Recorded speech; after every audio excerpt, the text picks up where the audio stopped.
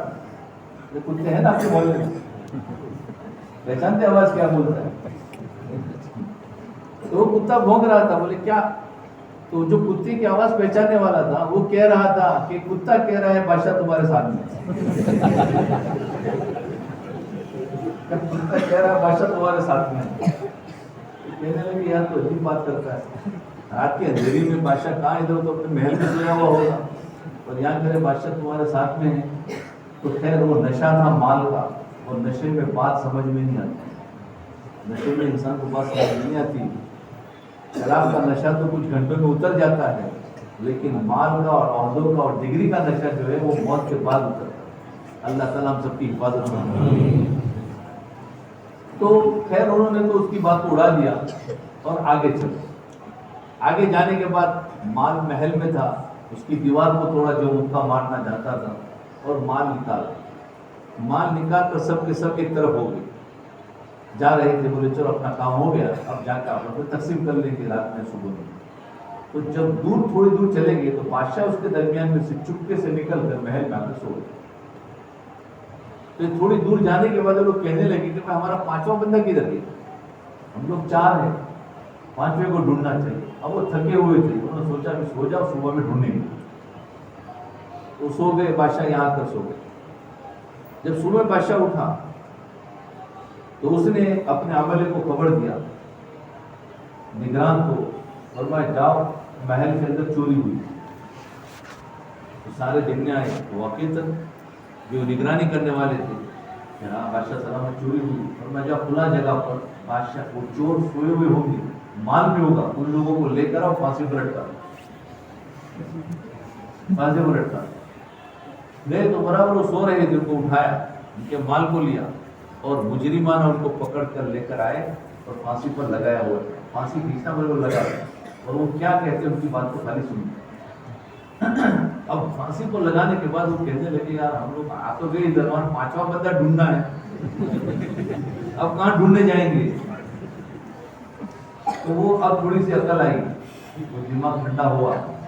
وہ جو کہہ رہا تھا رات کے اندھیرے میں, نہیں وہ جو کتا بھونک رہا تھا نا, کہنے لگا کہ ہاں یہ کہتا ہے بادشاہ. تو بولا ہمیں بادشاہ کو دیکھنا ہے, کیونکہ ابھی 2 آدمی کا کام باقی ہے نا.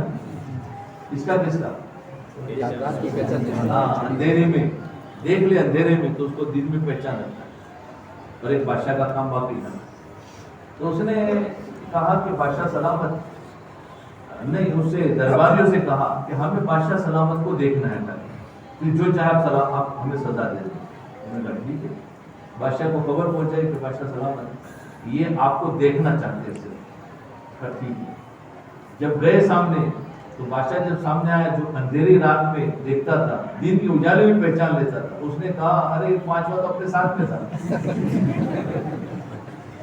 پورے ڈھونڈنے کی ضرورت مل گئی آپ لوگ 5واں, لیکن ابھی بادشاہ اپنی تخت و تاج کے ساتھ میں ہے, اپنے شاہانہ لباس کے ساتھ میں, اور یہ سارے مجرم ہیں. کرے تو کیا کرے, پہلے تو اپنے جیسا بنتا تھا, لیکن پھر بھی انہوں نے سب نے ہمت کر کے بادشاہ سلامت سے کہا کہ بادشاہ صاحب ایک بات عرض کرنی ہے, آپ وہ سن لیں, پھر آپ جو چاہے سزا دے دیں. میں نے کہا ٹھیک ہے بتاؤ کیا بات ہے. کہنے لگے ہم سب نے اپنا کام دکھا دیا, کہ آپ کا کام باقی ہے. تو بادشاہ کو ہنسی آ گئی, کیونکہ وہ تو جانتا تھا نا. بولے جاؤ تم سب کی چھٹی, سب کو چھوڑ دیا. اس قصے کے پیچھے ایک نصیحت ہے, وہ نصیحت دیکھو, ہمیں اس پر تو تعجب ہو رہا تھا کہ لوگ چوری کر رہے ہیں اور ان کے ساتھ میں بادشاہ ہے, لیکن ہمیں اس پر تعجب نہیں ہو رہا ہے کہ ہم سب کے سب چور ہیں. ہم سب چور ہیں. کیسے چوری ہے؟ چور کیسے ہے کہ اللہ کے حکموں کو توڑنا یہ چوری ہے. حدیث پاک میں آتا ہے کہ بعض لوگ نمازوں میں چوری کرتے ہیں. فرمایا نمازوں کو صحیح طریقے سے نہ پڑھنا نماز کی چوری ہے, تو نمازوں کو چھوڑ دینا یہ چوری نہیں. حکموں کو صحیح ادا نہ کرنا بھی چوری ہے, اور حکموں کو توڑ دینا, حکموں پر عمل نہ کرنا. فرمایا یہ چوری ہے, ہم سب کے سب چور ہیں. ارے ہے کہ نہیں بولو؟ باتیں کہتے ہیں ہم کو چور بنا دیا, ہم آپ کی بات نہیں سنیں. دیکھو ہم سب کے سب اللہ کے حکموں کو توڑ رہے, یہی چوری. اور اس حال میں کہ اللہ ہمارے ساتھ میں. ارے ہے کہ نہیں اللہ ہر ایک کے ساتھ میں؟ وَهُوَ مَعَكُمْ أَيْنَمَا كُنْتُمْ. فرمایا تم جہاں کہیں بھی ہو, مسجد میں ہو, بازار میں ہو, گھر میں ہو, ہواؤں میں ہو, سمندر میں ہو, جہاں کہیں بھی ہو اللہ ہمارے ساتھ ہے. یہ مت سمجھنا کہ مسجد میں اللہ ہے, بازار میں کوئی دیکھنے والا نہیں. اللہ بازار میں بھی ہے, تنہائیوں میں بھی ہے. یہ مت سمجھنا کہ ہواؤں میں اڑ رہا ہو تو کوئی دیکھنے والا نہیں. اللہ وہاں بھی دیکھ رہا ہے. سمندر کی تہ میں جاؤ گے تو اللہ دیکھ رہا ہے. اللہ ہمارے ساتھ میں ہے اور ہر وقت اللہ ہمیں دیکھ رہا ہے تم کیا کر رہے ہو. میں نے پہلے بتایا کہ ہم گاؤں سے دور دور سے آ رہے ہیں, لیکن اللہ ہمیں دیکھ رہا ہے کس نیت سے آئے اور کہاں جا رہے ہو اور کیا کیا نیت سے سن رہے ہو. اللہ سب جانتا ہے. تو اللہ ہمیں دیکھ رہا ہے اور اللہ کے حکموں کو ہم چوری کرتے ہیں. اور اس حال میں کہ اللہ ہمارے ساتھ میں ہے, لیکن یہ دنیا دار العمل ہے, دار الجزا نہیں. یہ دنیا عمل کرنے کی جگہ ہے, بدلہ اور سزا ملنے کی جگہ نہیں ہے.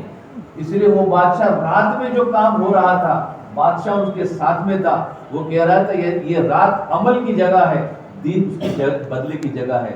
پکڑ دین میں ہوگی, رات میں نہیں کرے. ہمارے لیے دنیا کی زندگی عمل کی جگہ ہے, آخرت کی زندگی بدلے کی جگہ ہے. وہاں پر اگر یہاں چوری کی ہوگی وہاں پکڑے جائیں گے. وہاں اللہ تعالیٰ نے ایسا سسٹم بنایا کہ کوئی چھوٹ نہیں سکتا. اب بتاؤ اس پورے قصے کے اندر کس کا کام اچھا تھا؟ سوال ہے میرا. اب سب اپنا اپنا جواب دیں. ماشاء اللہ. دیکھو کس کا کام اچھا تھا؟ پہچاننے والا تھا. فرمایا جو پہچاننے والا تھا اس کا کام اچھا تھا کہ اس کی وجہ سے سب کی چھٹی ہوئی. تو آج بھی ہمیں شریعت نے اور دین نے کہا تو ہم دنیا میں چاہے اپنی کمزوری کی وجہ سے, بشری تقاضے کی وجہ سے, اپنی خواہشات کی وجہ سے ہم اللہ کے دین کو چھوڑ دیتے ہیں. لیکن ایک کام ضرور کرنا کہ دوستی ایسے لوگوں سے رکھنا جو اللہ کو پہچانے. کونوا مع الصادقین, ہے کہ نہیں؟ کہ دوستی ایسوں کے ساتھ رکھنا جو اللہ کو پہچانتے ہیں. تو کیا ہوگا؟ پکڑے بھی جائیں گے تو چھوٹیں گے. جنہوں نے دوستی ایسے کے ساتھ رکھی کہ جو بادشاہ کو پہچانتا تھا تو پکڑے گئے تو چھٹی ہوئی کہ نہیں ہوئی. تو دنیا کے اندر کم سے کم ہم اللہ کو تو نہیں پہچانتے ہیں, گناہ کر لیتے ہیں, لیکن کم سے کم دوستی تو کر سکتے ہو نہیں. تو دوستی ایسے سے کرو جو اللہ کو پہچانتے ہیں.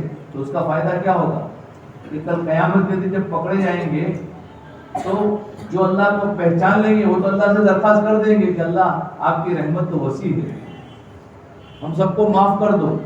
تو اللہ تعالیٰ فرمائیں گے جاؤ میں نے تم کو بھی معاف کر دیا اور تمہارے ساتھ جتنے پہچان والے سب کو معاف کر دیا. تو دنیا میں دوستی رکھو گے؟ اب کون ہے دین والے؟ فرمایا جو دین کی محنت کر رہے ہیں, علماء کرام ہیں, مفتیان کرام ہیں, صالحین ہیں, اور دین کی محنت کرنے والے جو ہے, جو جماعت اور دین پھیلانے کے لیے رات دن محنت کر رہے ہیں, یہ سارے کے سارے صالحین ہیں. ان سے دوستی کرنا سب سے پہلے نمبر پر علماء کرام ہیں, اور وہ نہ ملے تو دوسرے نمبر پر دین کی محنت کر رہے ہیں. جس لائن سے بھی ان سے دوستی کرو کہ یہ اللہ کو پہچاننے والے. اس کا فائدہ کیا ہوگا؟ آج تو اللہ کو پہچاننے والے سے ہم نے دشمنی کر لی, تو ہم نے تو اپنی نجات کا راستہ ہی ختم کر دیا. ارے ہے کہ نہیں؟ ہم نے تو دین سے بدگمان اور دین کی محنت کرنے والوں سے بھی بدگمان اور علماء سے بدگمان. تو یاد رکھنا پھر ہماری اولاد دین پر نہیں ہوگی. اگر ہم چاہتے ہیں کہ میری اولاد دین پر آئے تو ہمیں چاہیے کہ پہلے دین کی محنت کرنے والوں سے محبت پیدا ہو. کمی کوتاہی ہر ایک کے اندر ہے.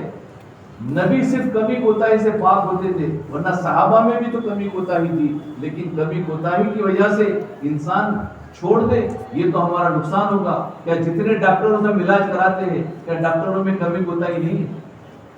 تو علاج کرانا چھوڑ دو. جتنے وکیل پکڑتے ہیں کیا وہ کمی کوتاہی نہیں ہے؟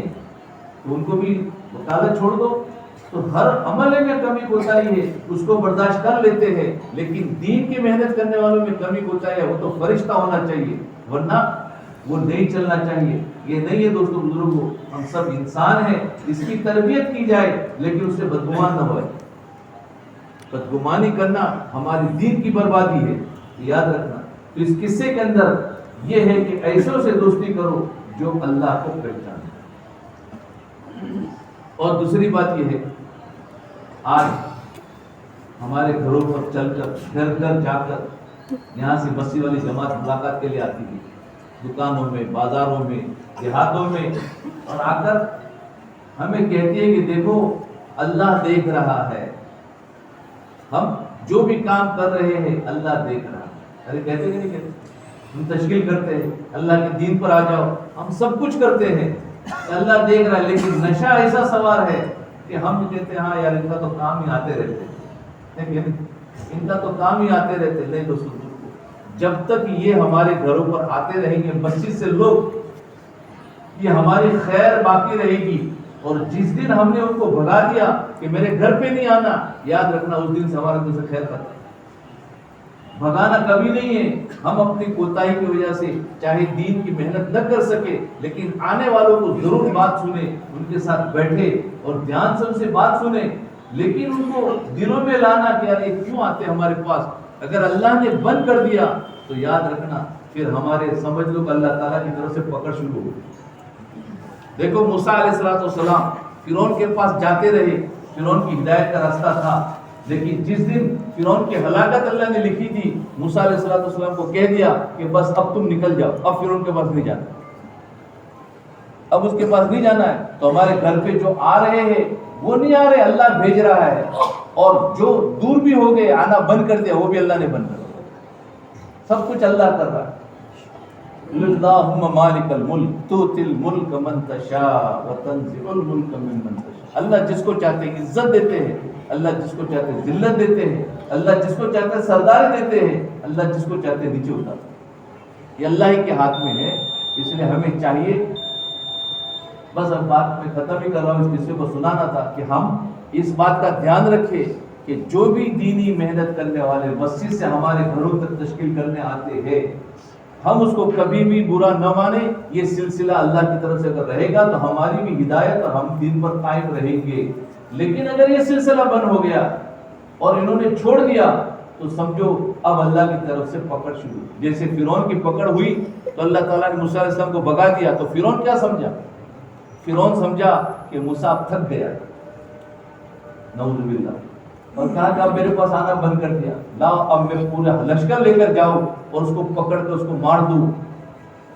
تو جب وہ گیا پیچھے تو کیا ہوا؟ اس کی بربادی ہوئی کہ نہیں ہوئی؟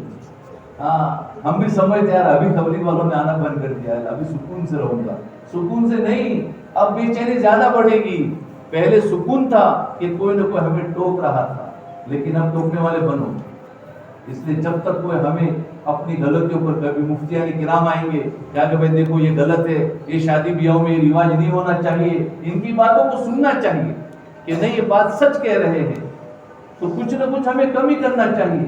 موت میت پر جو رواج چل رہے ہیں اس میں مفتیان کرام بتائیں گے کہ بھائی شریعت یہ ہے اور اس طریقے سے کرنا چاہیے. تو ان کی باتوں پر عمل کرتے رہیں گے تو ہمیں نفع ہوگا.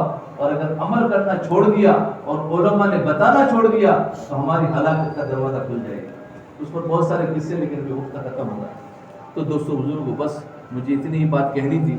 تو یہ دھیان میں رکھیں کہ اپنے دماغ کے اندر کہ ہمارا کچھ بھی نہیں دیا، جو کچھ بھی دیا ہوا ہے اللہ کا ہے.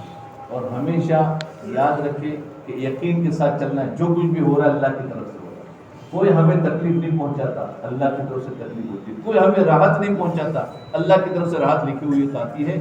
اللہ تعالیٰ ہمیں عمل کی توفیق عطا فرمائے اور انشاءاللہ دین کی محنت میں بھی لگے رہے، علماء کرام سے پوچھ کر اپنے کاروبار کرتے رہے. اور جتنا اللہ نے مال اور دولت دیا ہے اور صحت اور قوت دی ہے، اللہ کے راستے میں نمبر اول پر لگانا ہے. اس میں اس کی اہمیت کو گھٹانا نہیں ہے.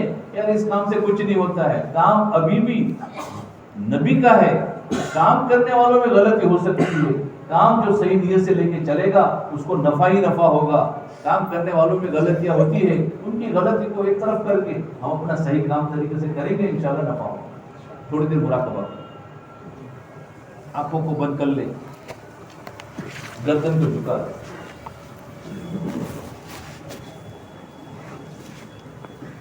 اور یہ نیت کرے کہ اللہ کی رحمت آ رہی ہے، میرے دل میں سما رہی ہے، میرے دل سے ظلمت و سیاہی دور ہو رہی ہے.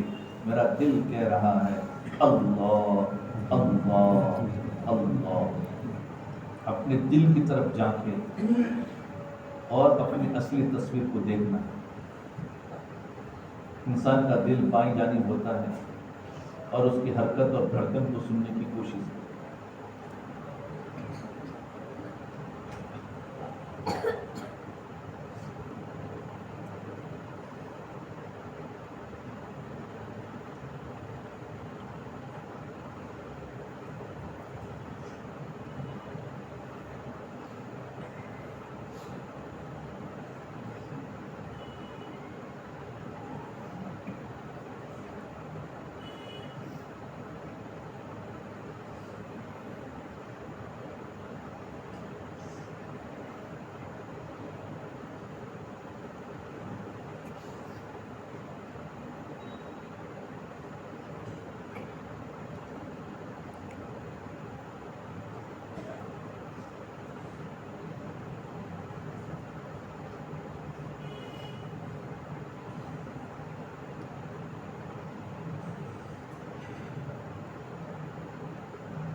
لا الہ الا اللہ.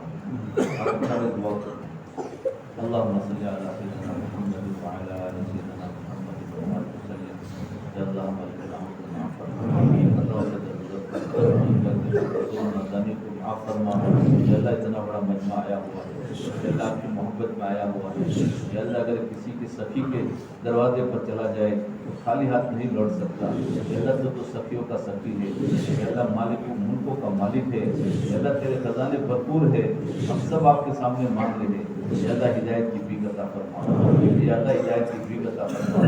یا اللہ ہدایت کی بھیک عطا فرما. یا اللہ ہم سب کو تمام مصیبتوں سے ہماری حفاظت فرما. ہمارے گناہوں کو نیکیوں سے بدل فرما.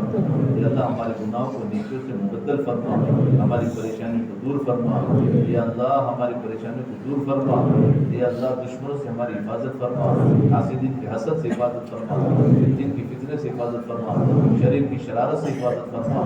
یا اللہ ہر آنے والے کی حفاظت فرما. یا اللہ ان کے گاؤں کی حفاظت فرما. ان کے مرد و عورتوں کی حفاظت فرما. ان کے بچوں کی حفاظت فرما. ان کے کھیتوں کی حفاظت فرما. ان کے کاروبار کی حفاظت فرما. یا اللہ ان کے مالوں کی حفاظت فرما. یا اللہ ایمان کے پھیلنے کا ایک تو ذریعہ بنا. یا اللہ پورے عالم میں ایمان کے پھیلنے کا ذریعہ بنا.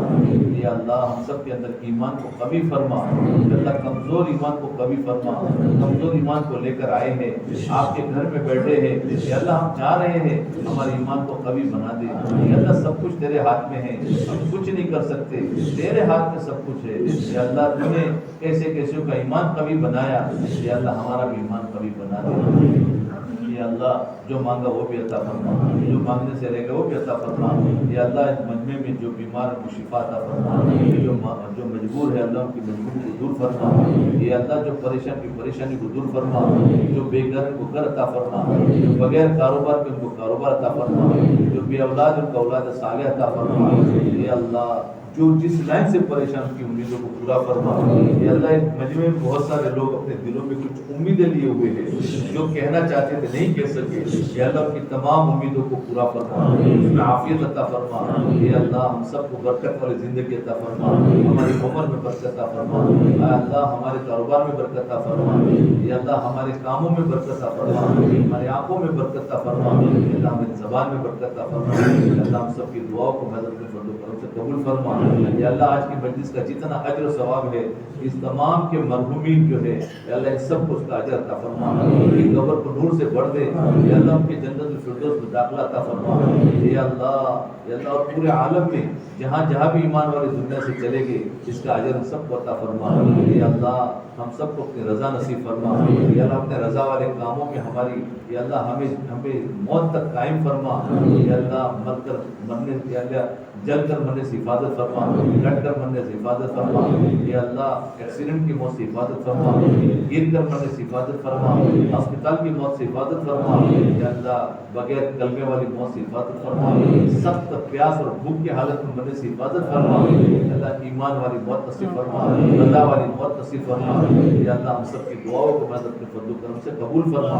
ربنا تقبل منا انك انت السميع العليم وتب علينا انك انت التواب الرحيم، صلى الله تعالى على خير خلقه محمد وعلى اله وصحبه اجمعين برحمتك يا ارحم الراحمين۔